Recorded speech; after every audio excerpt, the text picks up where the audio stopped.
ইতালির আদালত রায় দেওয়ার মাত্র ২৪ ঘণ্টা আগে ১,৫০,০০০ ইউরো, যা বাংলাদেশে প্রায় ২ কোটি টাকা নিয়ে সুকৌশলে বাংলাদেশে পালিয়ে এসেছেন অভিযুক্ত এক প্রবাসী। পালেরমো শহরের ১৪ বছরের এক কিশোরীকে ধর্ষণের দায়ে দণ্ডপ্রাপ্ত ওই প্রবাসীকে এখন হন্য হয়ে খুঁজছে ইতালির পুলিশ। অভিযুক্তের নাম আলাউদ্দিন। গত ১২ জানুয়ারি আদালত তাকে ১৪ বছরের কারাদণ্ড ও ১ লাখ ইউরো জরিমানার আদেশ দেন। তবে অভিযোগ উঠেছে, রায় ঘোষণার ঠিক আগের দিন অর্থাৎ ১১ জানুয়ারি তিনি বড় ভাইয়ের সহায়তায় দেশ ত্যাগ করেন।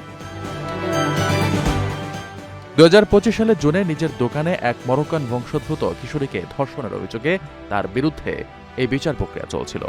এদিকে আলাউদ্দিনের পলায়নের পর চরম বিপাকে পড়েছেন তার দোকানের সাবেক কর্মচারী সুমন মিয়া। সুমনের দাবি, সত্য তথ্য প্রকাশ করায় বাংলাদেশে তার পরিবারের ওপর হামলা ও মিথ্যা হামলা দিয়ে হয়রানি করা হচ্ছে। প্রবাসীদের মাঝে এই ঘটনা ব্যাপক ক্ষোভের সৃষ্টি করেছে এবং তারা দ্রুত এই অপরাধীকে গ্রেফতারের দাবি জানিয়েছেন।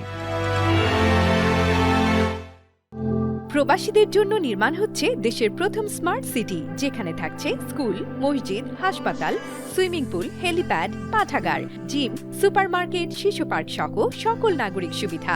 মাত্র ৩০ লাখ টাকা বিনিয়োগে মিলছে আকর্ষণীয় ফ্ল্যাট। প্লাটিনাম ইনভেস্টরদের জন্য ঢাকা বিমানবন্দরে ভিআইপি প্রোটোকল সুবিধা। বিস্তারিত জানতে যোগাযোগ করুন স্ক্রিনে দেয়া হোয়াটসঅ্যাপ অথবা ইমো নাম্বারে।